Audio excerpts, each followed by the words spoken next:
For the last 9 years, it's been KU. Well, I actually agree with that selection. If I was a coach in our league that could vote for anybody, I would vote for Baylor. I voted for Baylor, obviously because you can't vote for your own team, but just being totally objective, they return the best team on paper. And we lost two, obviously consensus second team All-Americans, and that doesn't bother me at all. I think they got they're deserving of that. Of course, as we all know, preseason stuff really doesn't mean much, but I guess I was happy that the coaches thought enough of our team to pick a second. But it's going to be a great league race. It'll be wide open. There'll be ebbs and flows. There always are. But I actually agree with that prediction. Hey, Coach, any kind of scheduling update? I know that there's been some rumors of some new games, but anything official yet? Well, there's that, and they'll probably stay rumors, but I will tell you this: Mark Few and I are committed to playing each other, so hopefully that'll all come to be. I know they're in the negotiating stages and trying to finalize some things, but we anticipate having a game with Gonzaga to open the season, and but it hasn't been finalized yet. But certainly we believe that to be the case. And we'll be playing 2 games in this event when it is finalized, and then we believe the Champions Classic at this point in time is under the same type of talks that hopefully can be finalized soon. But I don't think anything is etched in stone yet, even though we believe that these things are still great possibilities to occur. Did you talk to Mark Few? Have you guys talked about this? Yeah, we talked a lot about it. Matter of fact, the day that I called him, he told me he was getting ready to call me. I guess since we both have the exact same birthday, our minds must think alike a little bit. But he's struggling. We were struggling with the Orlando situation, and so it just seemed natural for us to try to do something that would benefit both programs in a big way and be good for college basketball. So I don't think anybody would argue that it's a good game to certainly start a season. And there'll be other good games to start the season, don't get me wrong, but certainly that will definitely be one of the most watched and carry as much interest probably as just about any of them.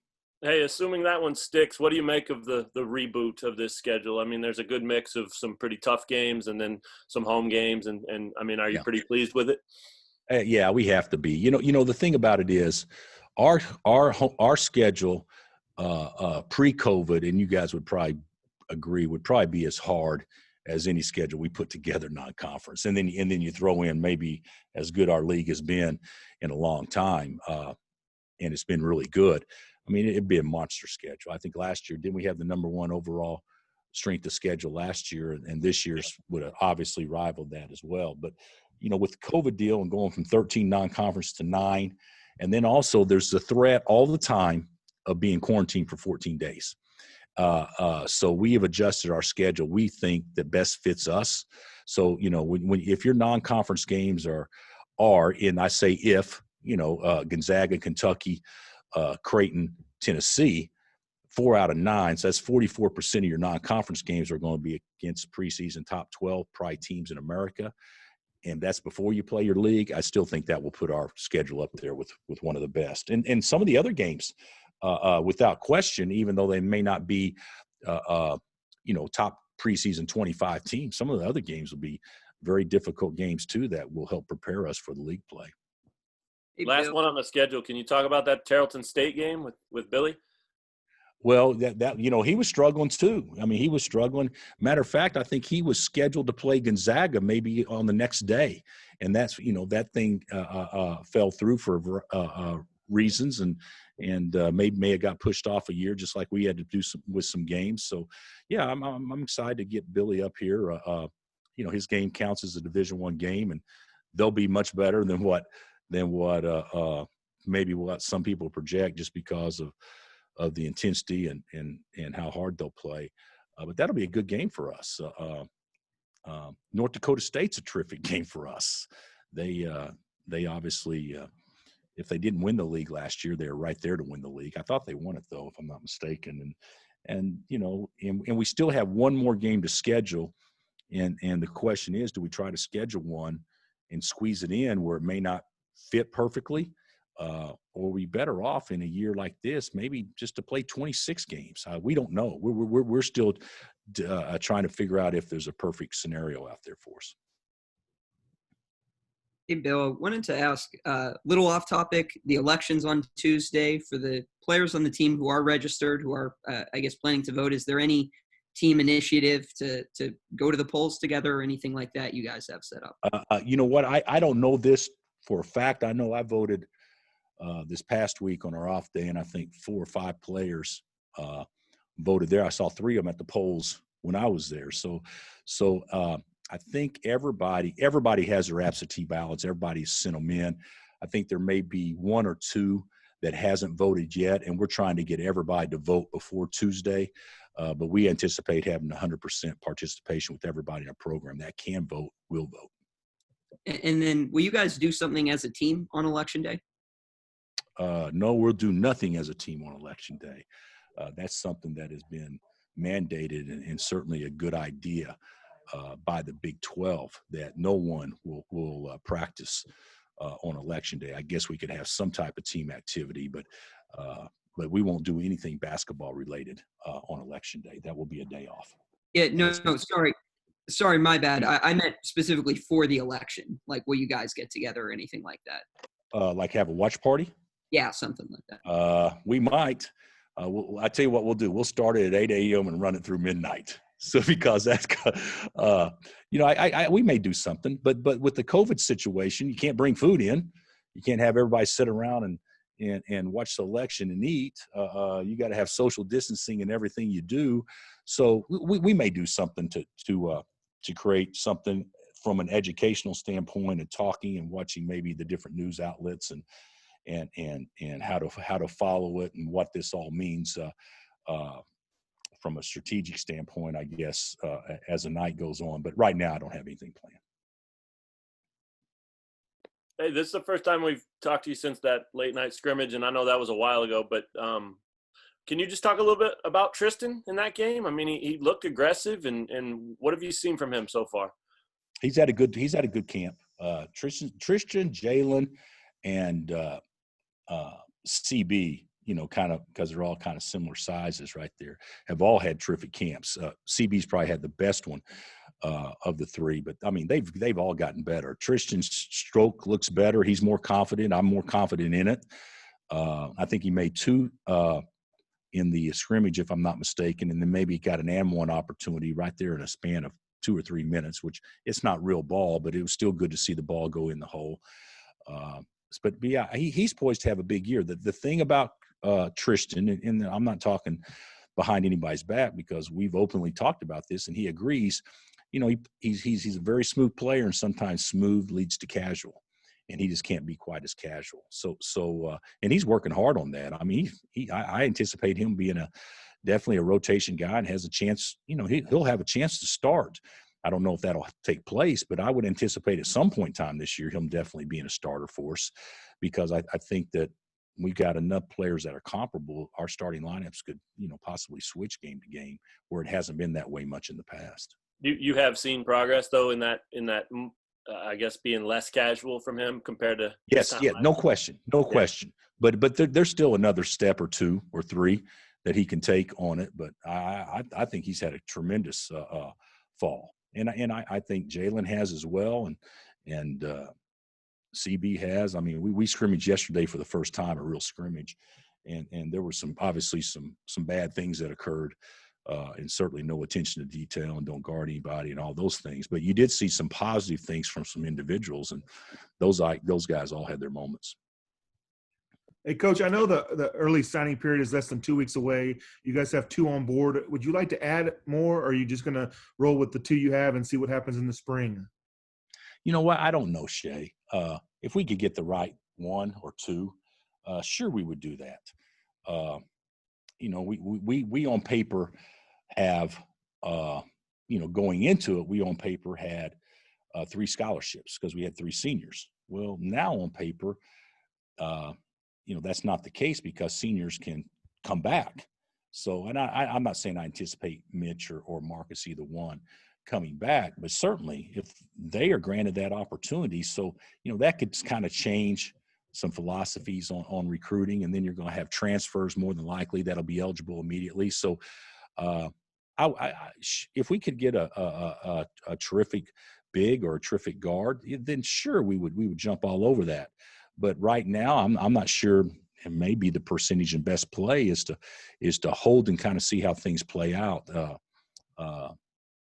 Second semester. We've got so many unknowns going on right now with our program that's been very well documented that it's kind of hard to really sell exactly what a situation would be when we don't know how to sell that, because we don't know, nor does anybody know. So it's been a challenge, but I'm really happy with what's transpired so far. Hey, Coach, how are you today? Hi, Karen. Hi. How is the recruiting? I mean, are you becoming an expert on recruiting through Zoom? I mean, are you having to kind of put your best foot forward in front of the camera? How do you do this?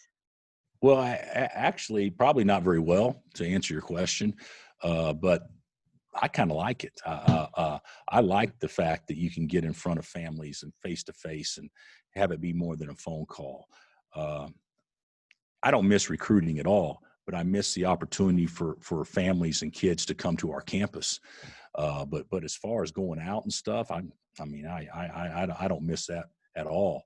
I miss evaluating in certain situations that we aren't allowed to now, but there is tape and things like that you can do to evaluate. And most of the kids that we would be offering a scholarship to and trying to land here, we've watched enough of them to kind of see them and know how we think they would fit with us. So I don't think recruiting by Zoom or by telephone call only. I mean, our social media people have done an unbelievable job in getting stuff out to recruits and families, and they've been very impressed with that. And so we've been able to sell ourselves in better than we've ever sold ourselves in the past through those avenues. And I think the Zoom has been positive for us for the most part. It does lack the personal touch, but to me, I still think we'll get the same kids we would have gotten if we could be out. And I think the majority of the other colleges would probably feel the same way. Regardless of what the rules are, I think we're still going to probably end up where we should end up. And that didn't always work that way, but in general, over time, I think it would play out that way. On another topic, you may have heard that Kansas City is making a bid to the Toronto Raptors to be a host city should the immigration rules stick and they can't travel back and forth from Canada. You look at Kansas City when you come to the Big 12 as a second home. You think that's a good move to have the NBA just 45 minutes away if Kansas City can pull off being a host city? What would you say to the Raptors about the city? Well, I would say that, this place is obviously a hotbed for basketball. This place obviously loves their ball, and you go back historically to all the NCAA tournaments and the NCAA being here that was held in Municipal Auditorium and those sorts of things. I think that would be a big sell because we've shown that we love ball historically. And then obviously with the T-Mobile /Sprint, I know it's T-Mobile, but I'll sometimes forget. There's probably other NBA arenas out there that are its equal or maybe a little bit more advanced. There's not many. It's terrific. And then the location in the downtown area, I think it would be an unbelievable move if the Raptors have to go somewhere to seriously consider Kansas City. I saw firsthand, and we all did, what happened with the Hornets. I believe it was the Hornets then and not yet the Pelicans when Katrina hit New Orleans and they relocated to Oklahoma City, and you saw how that market rallied around that team to make them basically an automatic to get a franchise if anything else was going to transpire. And then, of course, the Sonics moved there. I can see Kansas City doing the same thing. I think people would rally around it. From a college perspective, in K-State and Kansas, I'm not sure it'd help with attendance. I think that the entertainment dollar stretches so far. Who knows what the economy will be like? Some things like that. But when you're looking at what's best for us as a whole, there's no question. I think having an NBA team play here, even if it's only temporary, to put us in a position to show what we can do, to give us to posture ourselves more favorably to attract a team permanently, I think it's a must. We got to go for the throat on that, and I would think that Chiefs players like playing here, Royals players like playing here. From everything I hear, there'd be no reason why NBA players wouldn't like Kansas City. I don't believe. Thanks, Coach. That's great. Bill, how is Latrell and any other injury updates? We had everybody practice yesterday, but Latrell, and he's not day to day. I still think he's time away, and we hope that time is a week. He's got a nagging ankle situation that we're a little bit nervous about. Not nervous that it's going to cost him a season or anything like that, but nervous about bringing him back a little too quick. So we'll err on the side of precaution there, but I'm hoping within the week though, Gary. Billy Tubbs, I guess, unfortunately, is ailing badly. Have you heard about that? And what are your best wishes or opinions of Billy?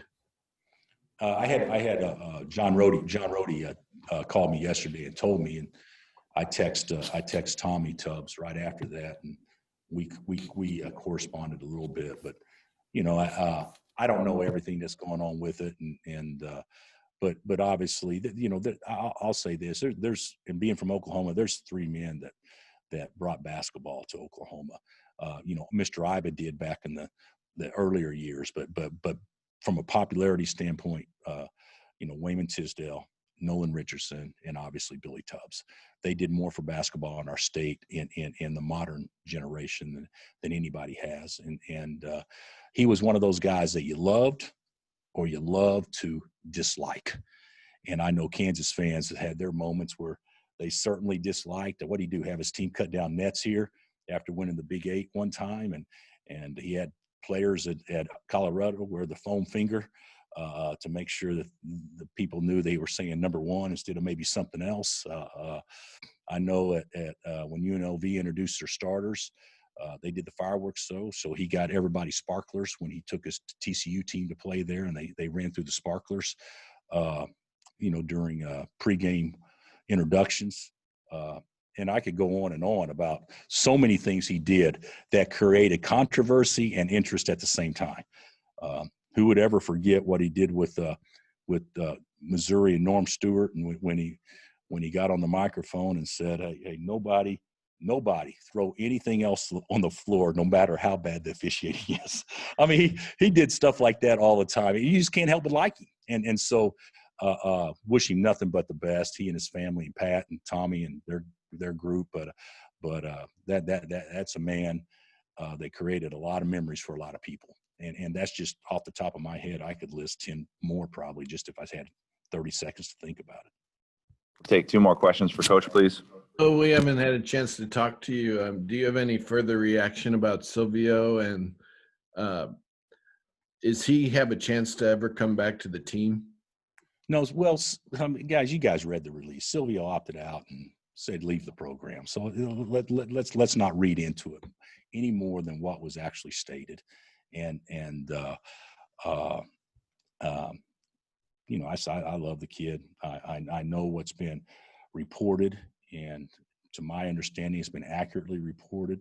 I still don't know all the details about it. I'm certainly not passing judgment or issuing judgment because I don't know details, and I know there's a process that has to play out. But you guys read it, and I think I stated it eloquently would not be a correct term that I'd ever use when I make a statement, but I think I stated accurately on where we're at, and there's really nothing else to say about it.